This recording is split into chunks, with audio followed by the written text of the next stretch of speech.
جو سکھائے ہمیں جذبے کا احساس. یہ مختصر کہانی ہے دل کی زبان, فن افسانہ نگاری ہے اردو کی جان. معزز سامعین و سامعات, جس طرح اردو اصناف شاعری میں رمز و حمایت نے اردو غزل کو مقبول ترین صنف سخن بنا دیا, اسی طرح اختصار و ایجاز کے اعجاز نے افسانہ نگاری کے سر پر مقبولیت کا تاج رکھا اور اس کا جادو افسانہ خانوں کے سر چڑھ کر بولنے لگا.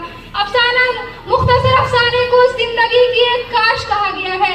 1857 عیسوی کے انقلاب نے نہ صرف سیاسی زندگی میں ہلچل پیدا کیا بلکہ ادیبوں کے افکار و خیالات کی دنیا بھی بدل دی. معزز سامعین, اردو میں سب سے پہلے افسانے کی بنیاد سجاد حیدر نے ڈالی, لیکن 1960 عیسوی سے جب پریم چند کے افسانہ منشائے شہود پر آنے لگے اور خاص طور سے جب ان کا پہلا افسانوی مجموعہ سوز وطن 1908 عیسوی میں ضبط ہوا, اس وقت اردو افسانے نے ایک نئی کروٹ لی اور شہرت سے ہمکنار ہونے لگے.